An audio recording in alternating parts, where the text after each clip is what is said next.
Praise the lord. స్త్రీ ఎంతో అద్భుతంగా దేవుని పోలికలో, దేవుని స్వారూప్యములో తన శక్తినిచ్చి దేవుడు స్త్రీని లోకానికి పంపించాడని చూస్తూ ఉన్నాం.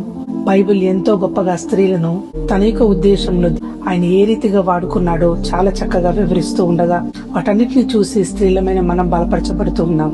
ఈ లోకంలో దేవునికి ఉద్దేశంలో నెరవేర్చడానికి దేవుడు స్త్రీని ఒక సహకారిగా పంపించాడు. బైబిల్లో చూసినట్లయితే స్త్రీ కూడా ఆదాముకు సహకారిగా, ఈ సహకారి అనే మాట హిబ్రూ భాషలో కూడా ఎజర్ అని కనబడుతూ ఉంది. దాని అర్థము ఒక బలమైనటువంటి సహాయము. ఆమె సహకారిగా, బలమైన తోడుగా ఆదాముకు ఇవ్వబడము, ఏదైతే అపవాది చేత చెదరగొట్టబడి ఉన్నదో తిరిగి దేవుని ఉద్దేశంలో కొనసాగించబడ్డానికి అద్భుతమైన తోడుగా దేవుడు స్త్రీని ఆదాముకి ఇచ్చినట్లు మనం చూస్తూ ఉన్నాము. బైబిల్లో కూడా అనేక మంది స్త్రీలను దేవుడు తన ఉద్దేశంలో కొరకు నిలబెట్టుకున్నాడు. పాత నిబంధన గ్రంథం నుండి కొత్త నిబంధన వరకు చూసినట్లయితే ఎంతో మందిని దేవుడు తన పరిచర్యలో, తన ఉద్దేశంలో నిలబెట్టడము, అనేక మందిని ఎంతో ఘనంగా వాడుకున్నది మనము చూస్తూ ఉన్నాము. కన్నీటితో తన యొక్క జాతిని రక్షించుకున్న ఎస్తేరు లాగా, ధైర్యముతో లేచి నిలబడి తన సైన్యాన్ని ముందుకు నడిపించిన ఒక దెబోరా లాగా, కన్నీటి ప్రార్థనతో ఇశ్రాయేలు ప్రజలకు మొట్టమొదటి ప్రవక్త అయిన సమూయేలును అందించిన ఒక హన్నా వలె, రూతు పట్టు విడవక తన యొక్క భవిష్యత్తు కొరకు ప్రణాళికలతో ముందుకు కొనసాగించబడుతూ తనలో నుంచే ఒక గొప్ప జీనియాలజీ యేసుక్రీస్తుని రావడానికి నిలబడిన ఒక వ్యక్తిగా రూతును మనం చూస్తూ ఉన్నాము. తిరిగి సృష్టికర్తను తనలోనికి ఆహ్వానిస్తున్నటువంటి మరియ, అలాంటి స్త్రీలను అనేక మందిని బైబిల్లో మనం చూస్తూ ఉన్నాము. పాడైపోయిన ప్రతి చోట, అవసరం ఉన్న ప్రతి చోట దేవుడు స్త్రీలను ఎంత గొప్పగా నిలబెట్టుకున్నాడు. స్త్రీ కేవలము ఐహిక విచారాలతో మాత్రమే కొట్టబడ్డానికి పిలువబడలేదు.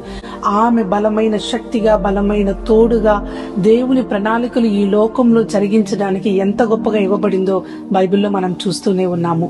స్త్రీ కన్నీరు కారిస్తే, స్త్రీ మోకరించి ప్రార్థిస్తే, స్త్రీ ప్రభు ప్రణాళికలో నిలబడితే ఎంతో గొప్పగా దేవుడు స్త్రీని వాడుకున్నది మనం బైబిల్లో చూస్తూ ఉన్నాము. మరి ఈ దినాలలో అదే పరిస్థితి, పాడైపోయిన పరిస్థితి, బయటకు వెళ్లి పోరాడే పరిస్థితిలో నిజంగా మనము లేము. అనేక పరిస్థితులలో సంఘము చెదరగొట్టబడిన స్థితిలో ఈ రోజు నిలబడుతూ ఉన్నది.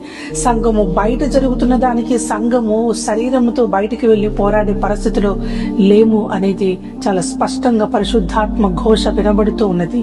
అయితే మనమేం చేయాలి? సైన్యములకు అధిపతి అయిన యెహోవా రోదనము చేయ స్త్రీలను పిలవనప్పుడు వారితో ప్రార్థన చేయించుడి. కన్నీటి ప్రార్థన ఈ రోజు దేవుడు స్త్రీల దగ్గర నుంచి ఎదురు చూస్తూ ఉన్నాడు. ఒకరోజు మనందరం కలిసి వద్దామా? ప్రభు పాదాల చెంత మన హృదయాన్ని కుమ్మరించి కన్నీరు కార్చి ఆరాధనలో, విజ్ఞాపనలో, ఆయన పాదాల చెంత వాక్యంలో వేచి ఉండి ఆ కన్నీటి ప్రార్థనలో దేవుడిచ్చినటువంటి ఇంప్రెషన్ ఏంటంటే, ఆ కన్నీటి ప్రార్థనలో ప్రతి సాతానీయ తంత్రములన్నీ కూడా కన్నీటి ప్రవాహంలో కొట్టుకుపోతూ ఉంది. యేసునామంలో యావత్ రాష్ట్రం అంతా కూడా ఆ రోజున అక్కడ రిప్రజెంట్ చేయబడుతున్నది. 26 జిల్లాల నుంచి 26 మంది రిప్రజెంటేటివ్స్ వస్తూ ఉన్నారు. అనేక మంది వందల కొలది సేవకురాండ్రు కూడా అక్కడ నిలబడుతూ ఉన్నారు. ప్రభు మందసాన్ని మోయడానికి ప్రార్థించగలిగిన, ఆరాధించగలిగిన, వాక్యములో నానబెట్టబడి ప్రభు యొక్క ప్రత్యక్షతలను చూడడానికి ఇష్టపడుతున్న ప్రతి స్త్రీ కూడా నేనేమైనా గాని ప్రభు కొరకు చెయ్యాలని ఆశపడుతున్నాను అని మీకు హృదయం ఉన్నట్లయితే ఇదిగో ఇదే మీకు ఒక గొప్ప పిలుపుగా, ఇన్విటేషన్ గా తీసుకోండి. రాష్ట్రం కొరకు, అలాగే దేశంలో కొరకు, అలాగే దేవుని సంఘము కొరకు, బయట జరుగుతున్న తాకిడుల కొరకు, సంఘం లోపల జరుగుతున్న విభజనల కొరకు, అన్నిటి గురించి ప్రభు పాదాల చెంత ఒకరోజు మనందరము కలిసి కనిపెడదాము. ఒక్క స్వరముగా మన యొక్క కన్నీటి ప్రార్థన అయినప్పుడు దేవుడు తప్పకుండా కార్యాలు నెరవేర్చేవాడు ఉన్నాడు. నాకు ఇచ్చిన దర్శనములో అనేక మంది సేవకురాండ్రతో కలిసి పనిచేయడానికి, సేవకురాండ్రను ప్రభు యొక్క ఉద్దేశముల కొరకు ఇంకా పురికొల్పి, బలపరిచి, నిలబెట్టి, వాక్యములో, ఆత్మలో ప్రభు కొరకు కట్టుచూ ముందు కొనసాగించబడ్డానికి షైన్ దేవుడు ఎన్నుకున్నాడు. షైన్ టీం ఇప్పటికే దీన్ని బట్టి ఎంతో ప్రార్థనా పూర్వకముగా, ఎన్నో ప్రిపరేషన్స్ తోటి ఆ రోజును ఎదుర్కొనడానికి మానసికంగా, ఆత్మీయంగా అన్ని రీతులుగాను సిద్ధపడుతూ మరి దేశంలో దేవుడు చేయబోతున్న గొప్ప కార్యాన్ని ముందుగానే మేము దర్శనంలో చూసిన వారముగా అడుగులు తీసుకుంటూ ఉన్నాము. ఆ రోజు ఆదాముకు సహకారిగా ఈ భూమి మీద దేవుని ఉద్దేశంలను ఒక అలైన్మెంట్ లో తీసుకురావడానికి స్త్రీ ఇవ్వబడింది.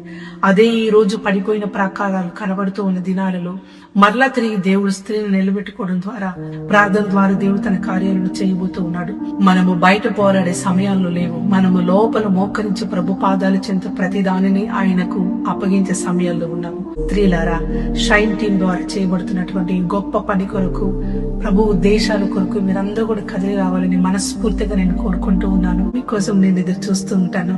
మనం కలిసి ప్రభు పాదాల చెంత మొరపెట్టి దేశాన్ని ప్రభు కొరకు ఆదాయం చేద్దాం. డోంట్ ఫర్గెట్, జూన్ 9th ఉదయం 10 గంటల నుంచి 3 గంటల వరకు విజయవాడ నగరంలో ఈ ప్రార్థనలు నిర్వహించబడుతూ ఉన్నవి. God bless you all, and I would love to see you all there. Amen.